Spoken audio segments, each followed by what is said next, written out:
네. 네, 안녕하세요. 저 기생충학자 서민이라고 합니다. 네, 직접 보니까 이렇게 아주 못생기지 않았다고 생각할지 몰라도 그거는 제가 좀 떠서 그런 것도 있고요. 두 번째로는 이제 그 손 대표님이랑 같이 나온 것도 있습니다, 여러분. 손 대표님 감사드립니다. 이제 어릴 적 모습 보면 근데 이게 귀엽다고 생각하실지 모르겠지만 이런 아이를 낳은 어머니 마음 어떻겠습니까?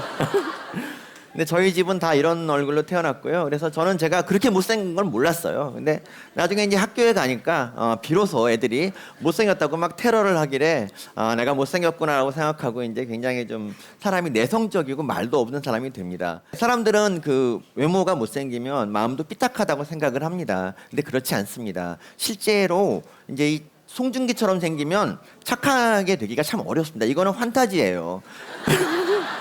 이렇게 생긴 사람이 뭐하러 착하게 삽니까? 근데 하지만 저처럼 생긴 사람들은 착하지 않으면 생존이 안 돼요. 그래서 저도 원래 본성과 달리 본성은 그렇지 않은데 착한 척을 하면서 수십 년을 살았더니 남들이 저한테 착하다고 하더라고요. 실제로 이런 분들 보면 다 착해요. 어찌나 가정적인지. 왜냐하면 이분들은 여자 하나만 걸려봐라, 내가 정말 여왕으로 모신다, 이런 마음을 갖고 있었기 때문에 막상 결혼하면 되게 좋은 남편이 됩니다. 저도 마찬가지입니다. 제가 결혼한 지 한 10년쯤 됐는데 그동안 집사람이 설거지 한 횟수가 9번밖에 안 됩니다. 예. 아무리 바빠도 저는 설거지를 다 하고 아내 손에 물이 묻는 거를 걱정하는 그런 남자입니다.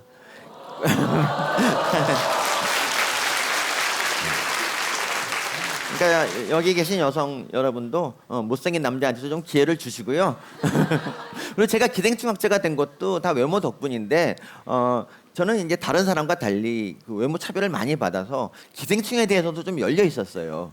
기생충들도 뭔가 사연이 있지 않을까 생각했는데 진짜 있더라고요. 그래서 저는 이제 그때부터 기생충을 연구하게 됐습니다.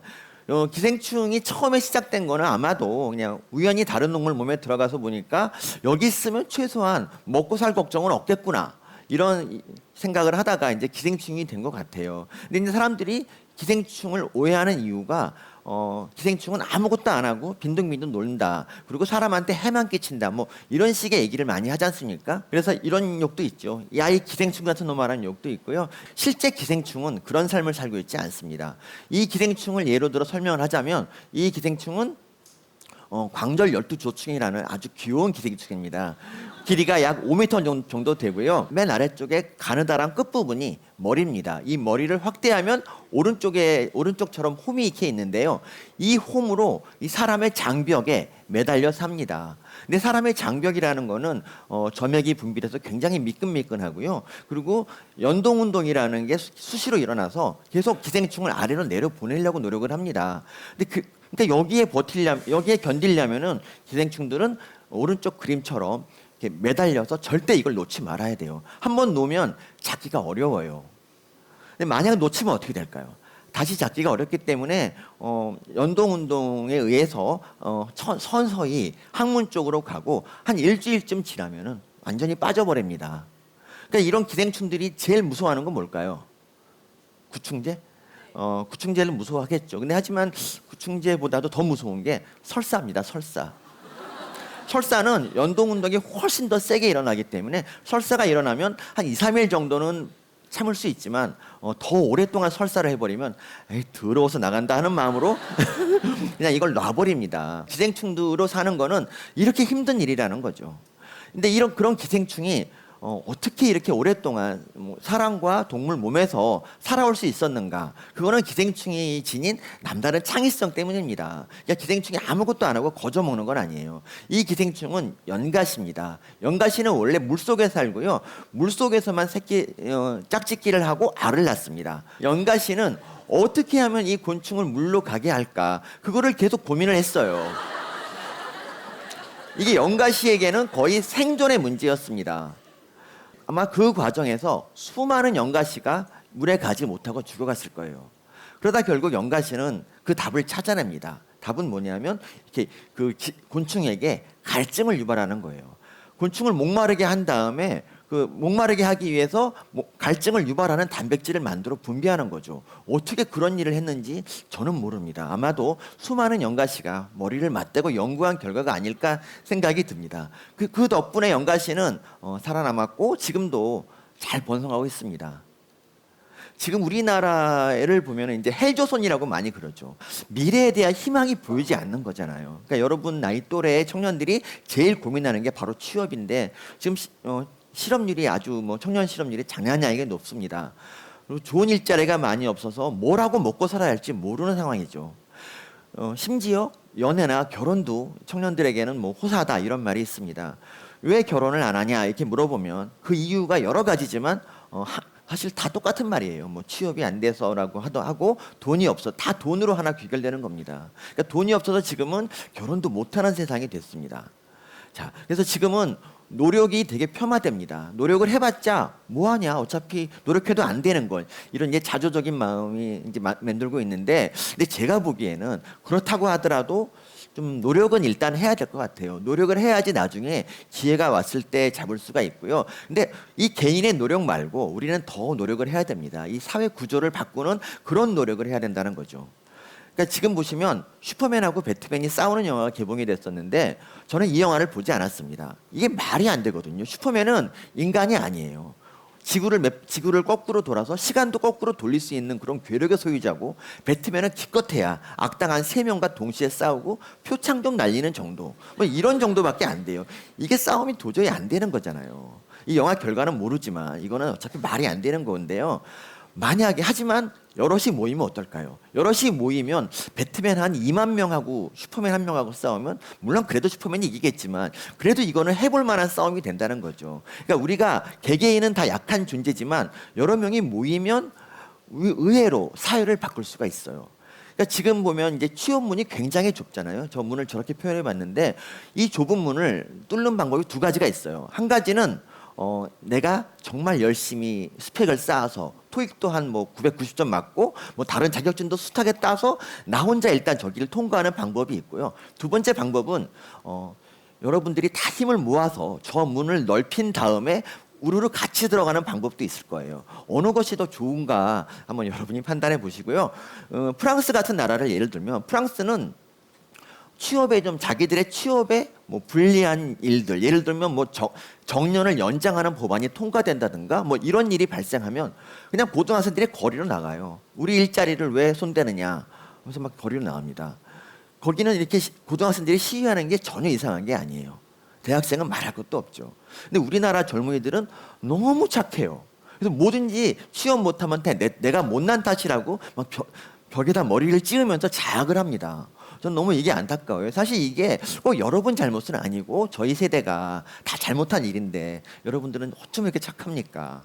근데 여러분들이 힘을 모으면 된다는 게 딱 그런 걸 보여준 게 딱 한 번 있어요. 그게 뭐냐면 대학 등록금입니다. 저희 대학의 예를 들면 저는 이제 단국대에 현재 근무하고 있는데 저희 대학은 8년째 등록금이 오르지 않고 있습니다. 그래서 저희 교직원들은 8년째 월급이 오르지 않고 있습니다. 아니 이게 원망하는 건 아닙니다. 근데 이건 어쨌든 제 생각에는 그래도 물가 인상률만큼은 올려줘야 되지 않느냐라고 생각을 하지만 안 오르고 있어요. 이런 반자본주의적인 일이 어떻게 가능했겠습니까, 여러분?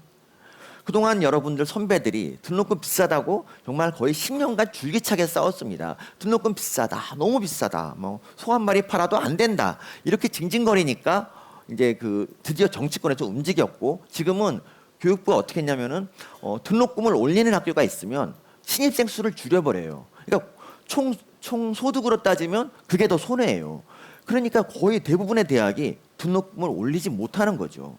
그러니까 여기서 보듯이 여러분들이 힘을 합치면 정말 많은 일을 할 수 있어요. 그러니까 여러분들이 헬조선이라고 노력할 필요 없다고 계속 탄식만 하고 있으면 사회는 바뀌지 않습니다. 여러분들이 목소리를 내야지 그제서야 사회가 여러분한테 귀를 기울여 줄 수 있어요.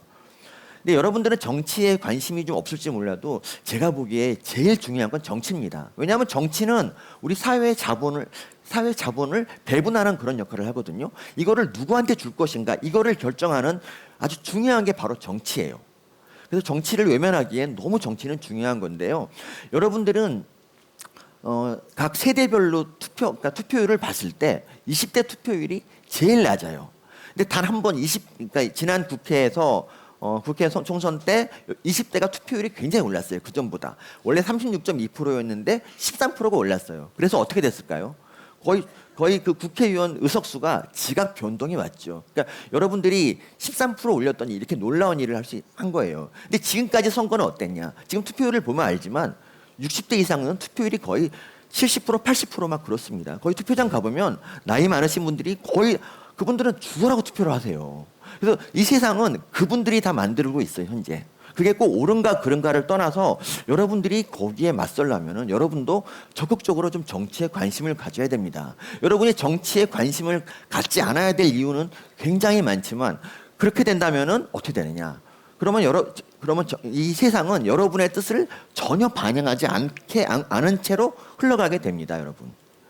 그래서 제가 생각하는 방법은 일단 여러분들이 모여야 됩니다. 뭐 이렇게 광장에 모일 필요가 없고요. 뭐 인터넷 사이트 하나 만들어서 뭐 청년연대 이런 식으로 해서 그 숫자가 뭐 100만 명, 200만 명, 300만 명이 된 다음에 선거 때 뭐 청년들에게 일자리를 많이 만들어주는 정당에게 투표하겠다라고 여러분들이 이제 공표를 하면은 그러면 정당들이 일단 200만 표는 작은 게 아니지 않습니까? 그래서 여러분들의 마음, 여러분들에게 귀를 기울일 거란 말이죠. 뭐 그리고 기업에다 이런 식으로 압력을 가할 수도 있습니다. 그러니까 정치라는 게 늘 선거 때 한번 투표하는 것만으로 정치가 아니에요. 평상시에도 정치에 관심을 가지고 자기 뜻대로 움직이도록 노력을 하는 게 바로 정치인데 여러분들은 그동안 정치를 거의 안 해왔고 그리고 선거 때마저 그 노력을 하지 않았잖아요.